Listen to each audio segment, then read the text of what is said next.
વચનામૃત 56મું ચાલે છે. પહેલો જ પ્રશ્ન શ્રીજી મહારાજે ઉપસ્થિત કર્યો છે ગીતા શ્રીમદ ભગવદ્ ગીતાનું ઉદાહરણ લઈને. ગીતામાં એમ કહ્યું છે 4 પ્રકારના ભક્ત છે: આર્તુ, જિજ્ઞાસુ, અર્થાર્થી, જ્ઞાનીતુ, રસવર ભક્ત. આર્ત ભક્ત છે, આર્ત ભક્તની ચર્ચા કરી. જ્ઞાની, આર્તો, જિજ્ઞાસુ અને અર્થાર્થી. અર્થાર્થી ભક્ત છે તે ભક્ત છે ભગવાનના. અર્થાર્થી છે, ભક્ત નથી એમ નહીં, ભક્ત છે. પેલા જે કે આર્ત ભક્ત છે એ સારા જ છે, એ કોઈ ભગવાન સિવાય કંઈ અપેક્ષા નથી, ભગવાન પાસે માંગણી કરે છે એટલે સારા છે. અર્થાર્થી ભક્ત છે એ છે સારા, પણ ભગવાનની પાસેની માંગણી હોય છે. માંગણી કેવી? તમે મને કંઈ આપો તો હું તમારું કંઈક કરું, અર્થાર્થી કહેવાય. ભગવાન એને કંઈક આપે તો એ એના માટે ભગવાન માટે કરે. આપણે કહીએ કે ભજન કરતા હો તો કે ભગવાન બાદરી આપી જાય તો ભજન કરીએ, તો ઉપરથી આકાશમાંથી બાદરી આપે? અર્થાર્થી, પાકો અર્થાર્થી છે. ભગવાન એને કંઈ આપે તો ધંધો કરે. અને ભગવાનનો સિદ્ધાંત છે તું કંઈ કર તો હું તારા માટે કરું. તું લુખ્ખો બેઠો રહીશ તો હું શું કરીશ તારે? તું કંઈક કર તો હું તારા માટે કરીશ. અને સંપ્રદાયમાં અજોડ દ્રષ્ટાંતો છે. ઝીંઝર એક ખોડાભાઈ હતા ઝીંઝરના. એક બુધેજના ખોડાભાઈ અને એક ઝીંઝરના ખોડાભાઈ હતા. એ ઝીંઝરના ખોડાભાઈ હતા એ પૂર્વે સેવક રામ હતા, જે શ્રીજી મહારાજને મળ્યા હતા અને શ્રીજી મહારાજે 1.5 મહિના સુધી સેવા કરી. એ આમ તો હનુમાનગઢીમાં રહેતા હતા પહેલે, પછી યાત્રા કરવા ગયા અને બીમાર પડ્યા. અને મહારાજે બધી ઇતિહાસ જાણીએ છીએ, વચનામૃતમાં કહ્યું છે ને બધી કે 1.5 મહિના સુધી સેવા કરી. કોની? સેવકરામની. પણ 1 રૂપિયા ભારે અનાજ ભગવાનને આપ્યું નહીં. ભગવાન માગી લાવતા, માગી ખાતા, ક્યારેક ઉપવાસ પણ થતા, પણ 1 રૂપિયા ભારે અનાજ ના આપ્યું. સેવકરામની વચનામૃત 10મું છે ને, કંઈ ના આપ્યું. છેવટે શ્રીજી મહારાજ તો ત્યાંથી ચાલ્યા ગયા. એ સેવકરામ ભૂતપુરી ગયા અને ભૂતપુરીમાં કોઈ મહંત નહીં હોય, ત્યાં રહ્યા અને મહંત થયા. પણ માણસને જે કંઈ કામ કરે છે એને અંતે પછતાવવું પડે. અંતિમ સમયમાં એને ખૂબ પછતાવવું પડે છે. એટલે ભૂતપુરીમાં ગયા, મહંત થયા, સમૃદ્ધિ ઘણી હતી, નહીં તો 1000 સોનામોરો તો સાથે લઈને ગયેલા, પણ રૂપિયા ભર અનાજ ના આપ્યું મહારાજને. કર્યા વગર તો ભગવાન નહીં કરતા. ભગવાન કે કાંઈક કરો ને તમે. એ નાનું છોકરું લડતું હાથ લાંબો ના કરે તો માય ઉપાડી ના શકે, તેમ તમારે કાંઈક તો કરવું જ પડે. હાવ બેસી રહ્યો એમ જરૂર ચાલે. પછી ભૂતપુરીમાં એને છેલ્લે જ્યારે મરવા ટાણે એને પોતાના શિષ્યોને બોલાવીને કહ્યું કે શિષ્યો, સ્વામિનારાયણ નીલકંઠ વર્ણી કરીને હતા અને એને મારી સેવા કરેલી, પણ મેં એને એક તલભાર અનાજ આપ્યું નથી. હવે એ અહીંયા આવે તો એને જમાડજો, અથવા એના આશ્રિત આવે તો પણ જમાડજો. હવે એ નીલકંઠ તો ગુજરાતમાં આવ્યા અને સ્વામિનારાયણ નામે પ્રસિદ્ધ થયા. પણ 2 જાત્રિકો યાત્રા કરવા નીકળેલા. યાત્રા કરતાં કરતાં મૂડી પ્રદેશના હતા. ભૂતપુરી ગયા અને ભૂતપુરીમાં રાત્રે ભોજન કરીને સૂતા હશે તો રાત્રે સ્વામિનારાયણ સ્વામિનારાયણ, હે મહારાજ, હે મહાપ્રભુ. એટલે પહેલાં એને કીધું કે આ ગુરુજી એમ કહેતા હતા કે આવું હોય છે, કાંઈ તો પૂછીએ. તમે કોણ? તો કે અમે સ્વામિનારાયણના. સ્વામિનારાયણ ઘણા નામો છે ભાઈ. સહજાનંદ કહે છે, નીલકંઠ કહે છે, નારાયણ કહે છે. નીલકંઠ તો કે હા. તમે એના આશ્રિત છો? તો કે હા. એ ક્યાં છે? તો કે અત્યારે તો ગઢપુર રહે છે. બરાબર. એને જમાડ્યા, બેસાડ્યા, આખી ઇતિહાસ કીધો કે આવું થયું હતું, કે મારા ગુરુએ એવું કહ્યું હતું. પછી જ્યારે ગઢપુરમાં સભા થઈ ત્યારે જે બે ભક્તો જાત્રાએ ગયા હતા એને કહ્યું કે મહારાજ આવું થયું હતું, છેલ્લે છેલ્લે પસ્તાયા હતા અને શિષ્યોને અમને જમાડ્યા હતા. પછી મહારાજ ફરતા ફરતા ઝિંઝર ગામ ગયા અને ઝિંઝર ગામમાં ખોડાભાઈ બહુ સારા સત્સંગી, બહુ જ સારા ભજનાનંદી, અખંડ ભજન કર્યા કરે. મુક્તાનંદ સ્વામીએ કહ્યું કે મહારાજ આ ખોડાભાઈ બહુ સારા સત્સંગી છે ઝિંઝર ખાતે, જેનું નામ લેવાય, પણ ગરીબ છે બહુ, કંઈ અત્યારે કંઈ શરીરમાં ઘરે ખાવા પીવાની વ્યવસ્થા નથી. શ્રીજી મહારાજ કે બોલાવો ખોડાભાઈને બોલાયા કે તમારી પાસે કંઈક પડ્યું છે? મહારાજ ઘરમાં તો કંઈ છે નહીં. મહારાજ કે આ સંતોને કંઈ કામ લાગે એવું? ના મહારાજ એવું તો નથી, પણ એક કંઈક સંતોને વાપરતા હો તો એક થાળી પડી છે પિત્તળની, એ લેતો. મારે કંઈ પિત્તળની થાળી અહીંયા લાવી નથી, એ વેચી આવું બજારમાં, અને એના જેટલા પૈસા મળે એનાથી રીંગણ લાવો, આજે સંતોને રીંગણનું શાક કરીને જમાડીએ.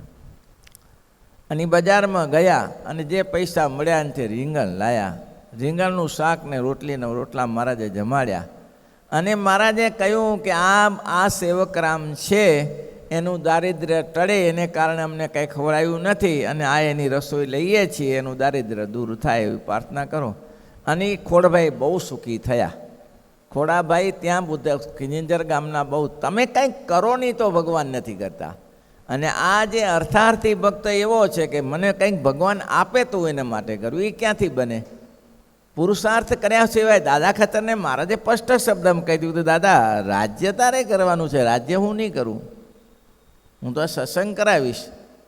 ધરમપુરમાં કુશલ કૌરભાઈને સ્પષ્ટ કર્યું, રાજ્ય કરવા અમે નથી આવ્યા, અમે તો અનંત જીવને આશ્રિતને સુખ આપવા માટે આવ્યા છીએ, તારું રાજ્ય અમે ક્યાં કરીએ?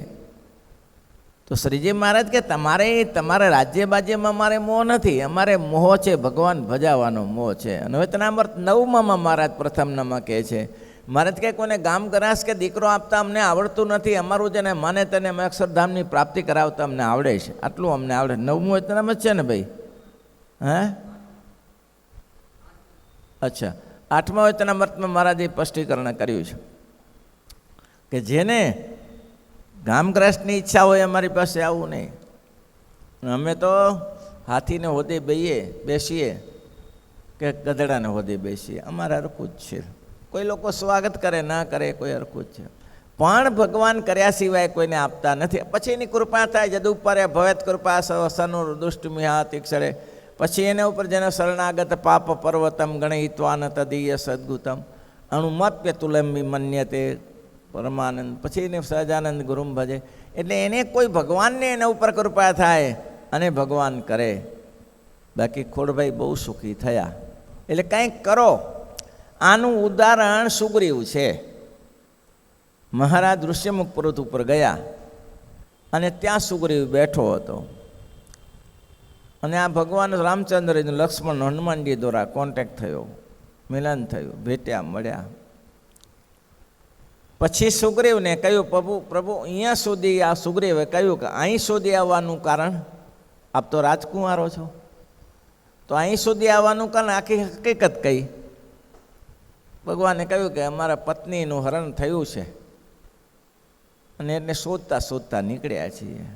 ઓહો, એમ છે એમ ને? તો કે હા, મારે એવું જ તમારે જેવું જ છે. કે તારે શું અમારે જેવું છે? તો કે તમારા કરતાં તો ઠીક છે, તમારી પત્ની કોણ લઈ જોયું તમને ખબર નથી, અને મારી પત્ની કોણ લઈ જોયું મને ખબર છે, પણ સરખું છે. ભગવાન કે એવું કેવું? તો કે મારો ભાઈ વાલી અહીંનું રાજ્ય કરતા, રાજ્ય તો એ જ હતા પહેલે, પણ મારો અડધો ભાગ થાય નિયમ પ્રમાણે. પણ થોડીક આપણે જાણીએ છીએ, મયદાનવ કરીને આવ્યો હતો ને મયદાનવે પડકાર્યો કે આવી જા વાલી, આવી જા વાલી, આવી જા વાલી. અને પછી વાલી એની પાછળ પડ્યો, મયદાનની પાછળ ગુફામાં ગરી ગયો. અને એમ કહેવાય છે 18-19 દિવસ યુદ્ધ કર્યું, પછી વાલીએ મયદાનોનો નાશ કર્યો. એટલે આ તે દરમિયાન 18-19 દિવસ દરમિયાન સુગ્રીવે વિચાર્યું કે હવે તો ગયા ભાઈ, હજુ તમને આટલા દિવસ ક્યાંથી જીવતા રે ખાધા પીધા વગર. એટલે મોટો શિલા હતી બળથી એ બધા ગુફાની આગળ મૂકી દીધી કે પાછો અંદર ના આવે, અને પોતે ગાદી થઈ ગયા.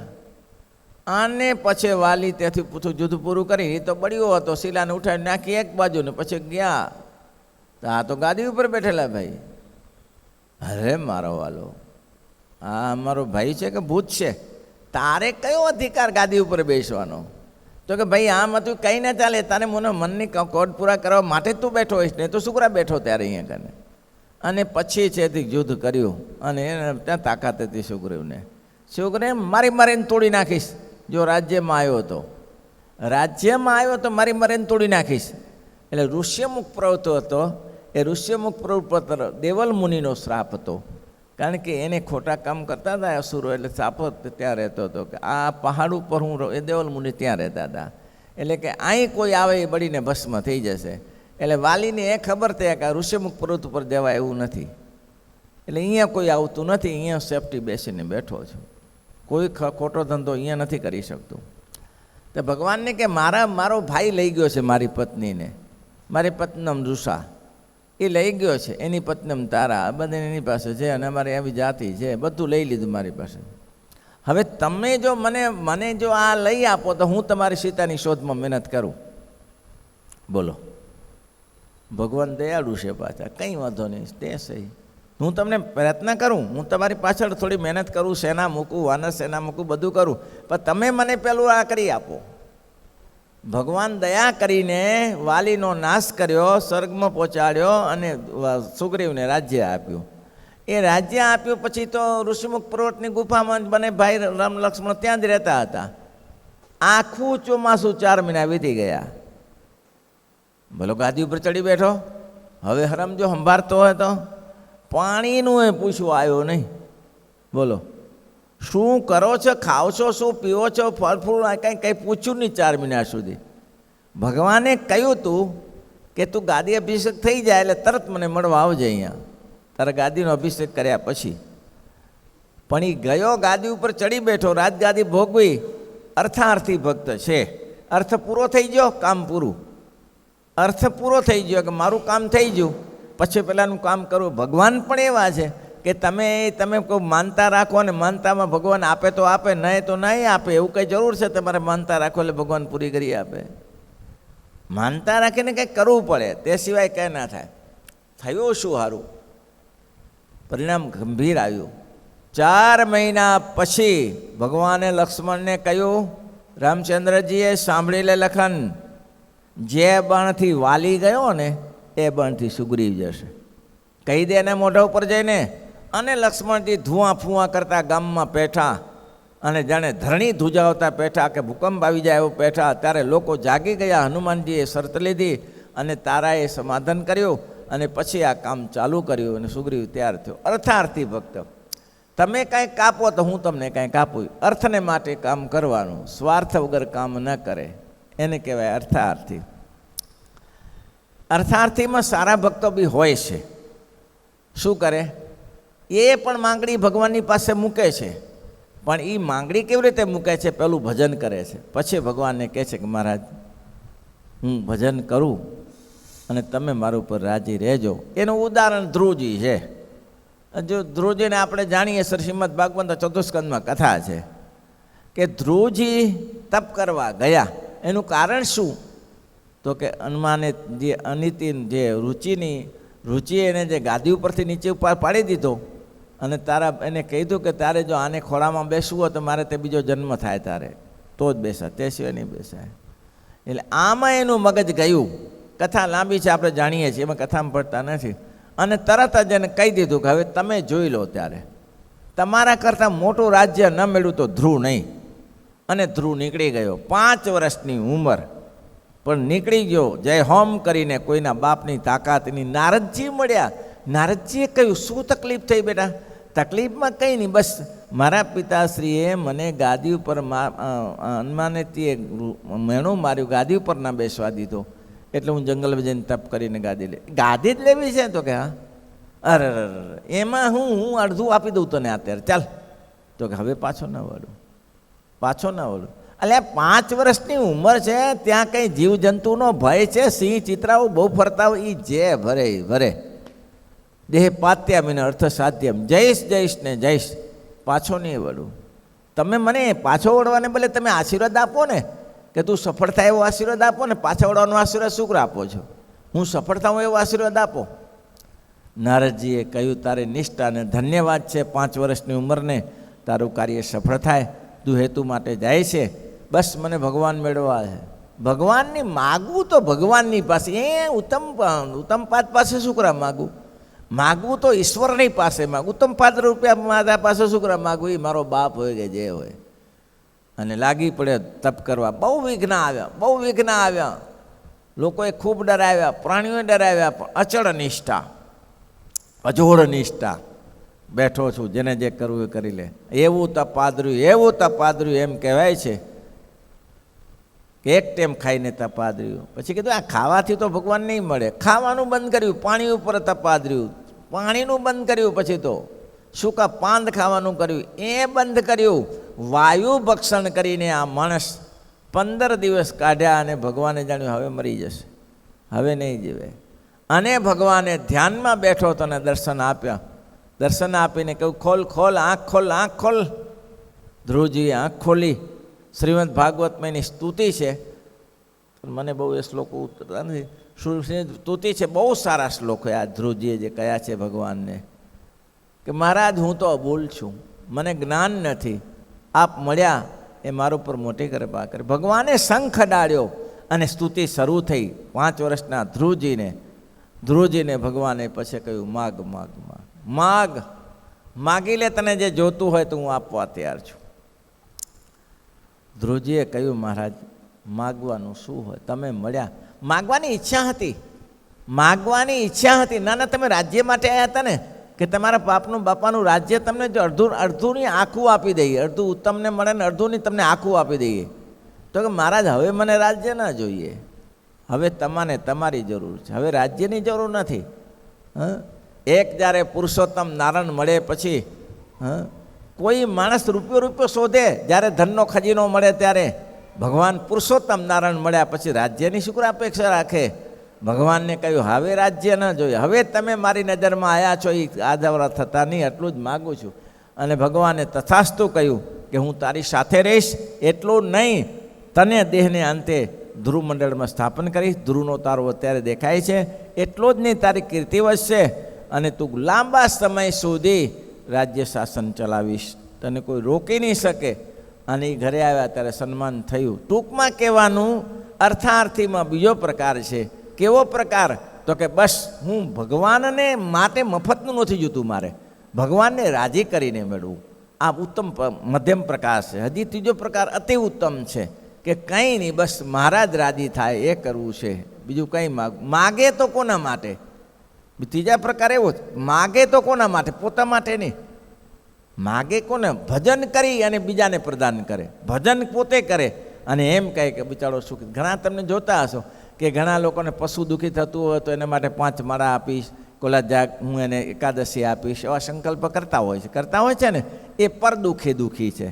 વૈષ્ણવ જન તો તેને રે કહીએ, વૈષ્ણવ જન તો તેને રે કહીએ, જે પીડ પરાઈ જાણે રે, જે પીડ પરાઈ જાણે રે. વૈષ્ણવજન છે એ ભગવાનનો ભક્ત છે, કે બીજાના દુઃખને દેખી નહીં શકતો, અને એના માટે પ્રભુને પ્રાર્થના કરી. ઉત્તમ પ્રકાર છે. 3 પ્રકારના અર્થાર્થીના ભક્ત કીધા.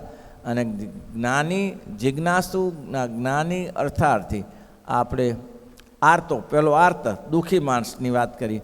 હવે આ અર્થાર્થીની વાત જિજ્ઞાસુનું. એટલે આવી રીતે આ વચનામૃતમાં બહુ સ્પષ્ટીકરણ કર્યું છે. શ્રીમદ ભગવદ્ ગીતામાં આ શ્લોક આપ્યો છે. પછી પાછું કેટલું સરસ પાછળ કહ્યું કે ભક્તિને જોગી કરીને અભિમાન આવી જાય, અહંકાર આવી જાય તો એ ભક્ત નથી પાછો. કેટલું સરસ વચનામૃત છે. એક વચનામૃતને મનન કરવા બેસે તો ખબર પડે. શ્રીપતિમ શ્રીધરમ